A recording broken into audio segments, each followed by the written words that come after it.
Dans cette vidéo, je vais commencer par évoquer le dossier du numéro 9, qui est le débat le plus important aujourd'hui et qui fait donc débat parmi les supporters du FC Barcelone. Puis j'évoquerai les dossiers d'Ivan Rakitic et encore Coutinho. Donc commençons par les rumeurs entourant le FC Barcelone quant au recrutement d'un numéro 9 pour remplacer Luis Suarez.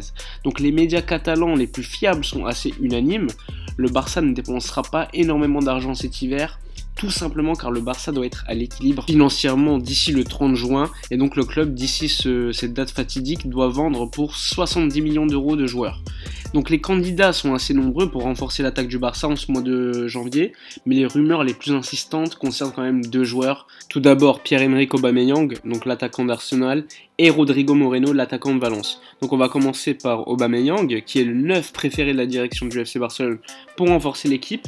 Cependant, il est quand même assez peu probable qu'Arsenal le vende en pleine saison, surtout que c'est leur joueur le plus important, c'est leur meilleur buteur, et il permet quand même à Arsenal de rester en course pour l'Europe, même s'ils sont quand même en difficulté au niveau du classement. Je doute quand même qu'Arteta, qui vient d'arriver, se débarrasse de son capitaine et de son meilleur joueur. Donc en plus de ça, il a quand même 30 ans et je le vois pas être le remplaçant de Suarez à terme, surtout que lui, c'est plutôt un joueur qui mange les espaces. Au Barça, on le sait, il faut plutôt un numéro 9 qui sait combiner dans les petits espaces. À mon avis, Aubameyang n'est pas capable d'être performant dans les petits espaces au FC Barcelone. Imaginez Aubameyang face à un bloc bas, personnellement, je suis pas très convaincu. Concernant Rodrigo Moreno, donc Jorge Mendes, qui est son agent, a déjà discuté avec le Barça pour qu'il arrive au FC Barcelone dès le mois de janvier. Donc Moreno, c'est déjà plus probable qu'Aubameyang, puisque Jorge Mendes est influent à Valence, que Valence en plus pourrait remplacer Rodrigo Moreno par un joueur comme Alcácer qui est en difficulté à Dortmund. En tout cas, le problème du Barça, c'est que le club ne peut pas acheter un joueur qui est quand même estimé à 50-60 millions d'euros par Valence. Les rumeurs actuelles, elles font plutôt écho d'un prêt de 6 mois avec une option d'achat obligatoire pour le Barça en fin de saison. En tout cas, la presse catalane dit que Valence veut une option d'achat obligatoire pour être sûr de vendre le joueur de 28 ans, alors que Barcelone voudrait plutôt un prêt avec une option d'achat qui deviendrait obligatoire que s'il joue un certain temps de jeu. Personnellement, je trouve que Rodrigo Moreno c'est un bon joueur de football, mais moi j'en veux pas au Barça, je veux pas que le Barça l'achète. Déjà parce qu'il a 28 ans et que 50-60 millions d'euros, c'est beaucoup trop cher pour un joueur de son calibre, qui n'est pas encore un joueur confirmé. C'est un bon joueur de Liga, mais bon, on n'est pas certain qu'il réussisse au Barça.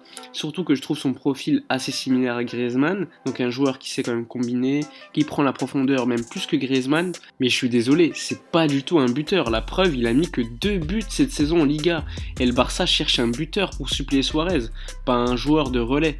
Imaginez si on recrutait Rodrigo Moreno, ça serait quoi notre attaque? Surtout que Dembélé devrait avoir un certain temps de jeu sous Quique Sétienne, vu que c'est un des rares ailiers d'effectifs. Après, je ne dirais pas non pour un prêt de 6 mois, mais même pour un prêt, à mon avis, je pense pas qu'il jouerait énormément avec Griezmann et Messi qui sont indéboulonnables, surtout dans un système 3-5-2. Dans un système en 4-3-3, pour moi, il est pas compatible, surtout qu'il a jamais joué en pointe de sa carrière, sauf dans un 4-4-2. Donc pour moi, ce serait plutôt une erreur. Donc je préfère ne pas recruter et garder de l'argent pour faire un numéro 9 comme Lautaro Martinez l'été prochain, que Rodrigo Moreno maintenant, et donc de le signer définitivement en été. Surtout que je pense que si Rodrigo Moreno signait au Barça, lorsque Suarez reviendrait, il y aurait quand même trop de joueurs d'axe. Après, on peut me dire que c'est paradoxal que je demande à Lautaro Martinez l'été prochain alors que c'est un joueur d'axe, mais personnellement, je pense que Lautaro Martinez, s'il arrive en été, il provoquerait automatiquement le départ de Suarez. Alors que Rodrigo, lui, s'il arrive au Barça, je pense pas que ça provoquerait le départ de Suarez. Donc de toute façon, il sera nécessaire de recruter un ailier de niveau mondial quand même l'été prochain, puisqu'à mon avis, Dembélé partira. Comme je vous l'ai dit, mon souhait serait plutôt Lautaro Martinez car j'adore le joueur. Je pense même que c'est le futur meilleur neuf du monde. Mais je pense que la priorité du club sera quand même un ailier de qualité qui est sûr, c'est-à-dire un joueur qui se blesse peu, qui est décisif. Et c'est pas le cas de Dembélé malheureusement. Autre argument qui me fait penser que le club misera plutôt sur un ailier qu'un numéro 9, c'est qu'on a trop d'attaquants axiaux. Messi, Griezmann, Suarez qui restera encore 1 an selon moi. Donc il serait encore illogique d'amener encore un numéro 9 comme Lautaro Martinez qui n'apporterait pas un profil différent. Donc l'idéal serait d'acheter pour moi, je dis bien, Lautaro Martinez et un top ailier, mais bon, ça serait trop cher pour le club. Martinez, il a une clause de 110 millions d'euros en juillet. Un top ailier mondial, c'est au moins 120 millions d'euros, donc ça serait beaucoup trop cher, surtout qu'on a des carences à d'autres postes et qu'on doit préparer l'après-Piqué en défense centrale. Bref, je l'ai déjà dit, deviner quelle sera l'attaque titulaire du Barça en août 2020, c'est quasiment impossible, donc n'hésitez pas à me dire ce que vous en pensez en commentaire. Passons maintenant au dossier Ivan Rakitic, qui fait l'objet de pas mal de rumeurs, puisqu'il est assez clair que Rakitic veut jouer l'Euro 2020 avec la Croatie, ça pourrait être même sa dernière compétition internationale, et donc pour être à l'Euro, il doit jouer assez régulièrement. Il l'a déjà dit qu'il rêvait de finir sa carrière au Barça, puisqu'il n'avait pas de meilleur endroit que Barcelone pour s'exprimer, mais que s'il ne jouait pas, il préférerait partir. Personnellement, je vois mal Quique Sétienne faire de lui un titulaire avec Arthur, De Jong, en plus Arturo Vidal. Di Marzio, qui lui est un journaliste italien assez fiable, a sorti l'information il y a quelques heures comme quoi le Barça avait proposé 10 millions d'euros et Ivan Rakitic contre Bernardeschi, le joueur de la Juventus. Donc offre refusée par la Juve qui demande au moins 20 millions d'euros et Rakitic pour le joueur. Quand j'ai vu cette information, je vous cache pas que j'ai sursauté. D'une part, car je souhaite vraiment que Rakitic quitte le Barça, donc j'étais plutôt content. Mais d'une autre part, je me dis que Bernardeschi, c'est vraiment pas un bon choix. Surtout qu'il demande en plus de 20 millions d'euros. Je sais pas ce que vous en pensez, mais je trouve ça assez fou qu'on n'arrive pas à vendre Rakitic. Surtout qu'à mon avis, lui n'aide pas vraiment avec son gros salaire.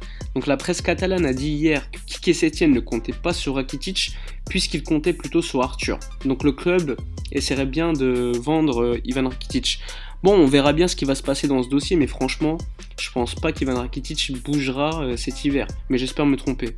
Bref, passons maintenant au dossier Coutinho. Donc le Bayern Munich ne lèvera pas l'option d'achat fixée à 120 millions d'euros, mais bon, ça c'est pas une surprise.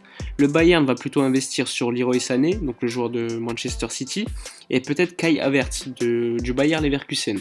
Après, aujourd'hui, il n'est pas encore exclu que le Bayern recrute Coutinho, et ça sera à un prix qui frôle les 70-80 millions d'euros, pas plus. Je pense pas personnellement que Coutinho restera donc au Barça cet été, surtout que le Barça a besoin de vendre et donc d'argent pour régénérer son effectif. Surtout que c'est un joueur assez hybride qui n'est ni relayeur ni ailier. Moi personnellement, je le vois bien à Chelsea, Manchester United ou autre. Bref, c'est la fin de la vidéo. N'hésitez pas à me dire ce que vous pensez de ces dossiers. S'il faut recruter Rodrigo Moreno ou non. Si vous pensez que Rakitic restera au club, est-ce qu'il faut garder Coutinho ou pas? N'hésitez pas donc de commenter, de liker et partager la vidéo. A bientôt pour une prochaine vidéo, mais d'ici là, portez-vous bien.